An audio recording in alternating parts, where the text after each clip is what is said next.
Alright, so in this video, I'm going to tell you more about spirits, but I'm not just talking about ghosts, demons, or angels, or anything like that. I'm talking about other spirits.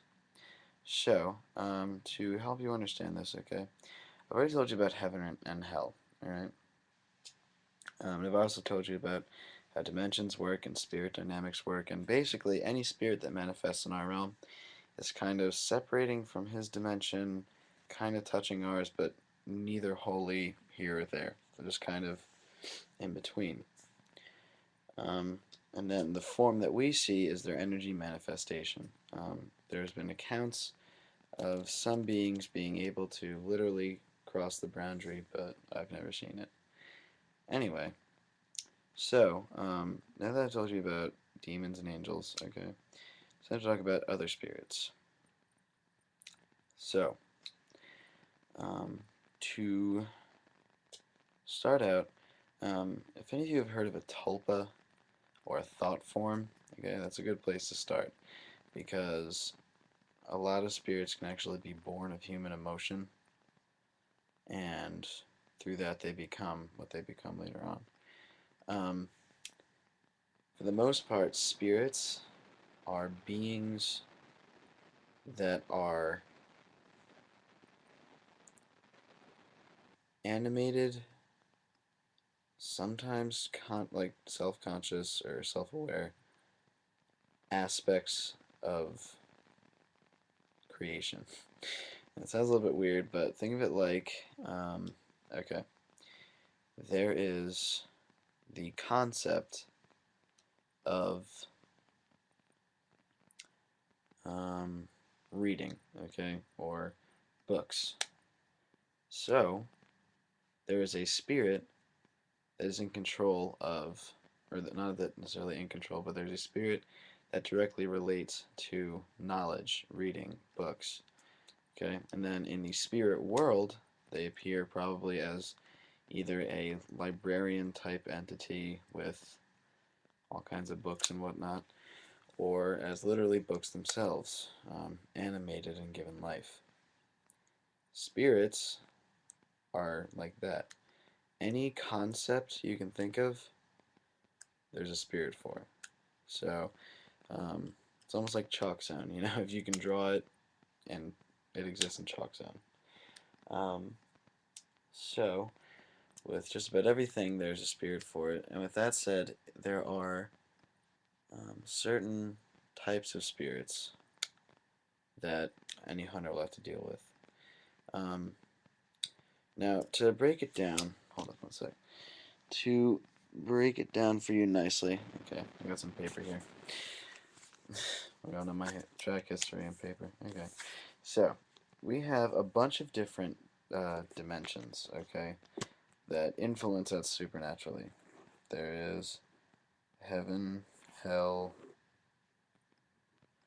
um, there's others like fairy, the underworld, and then there's the spirit realm. Yeah, think of it like a bunch of tiny soap bubbles in this place. So, what is the spirit world? Well, okay.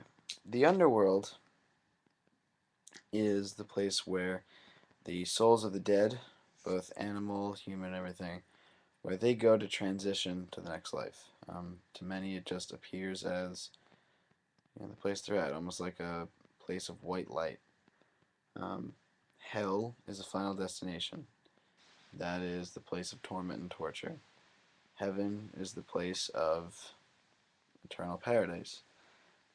Animals go to a place called the spirit wilds, and that's actually where werewolves come from. Okay, then there's fairy, and we all know how fairy is. Fairy is the most lively dimension by any stretch of the imagination. Anyway, but then there's the spirit world. So the spirit world is almost like a reflection of our world, but everything is enhanced.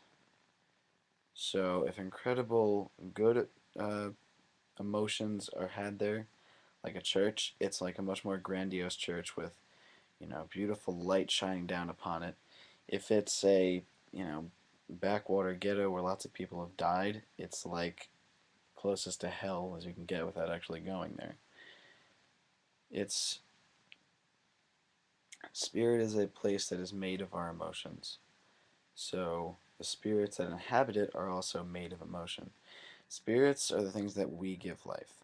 Creations like angels and fae and all the true fae, stuff like that, those are beings that are designed to regulate this whole system.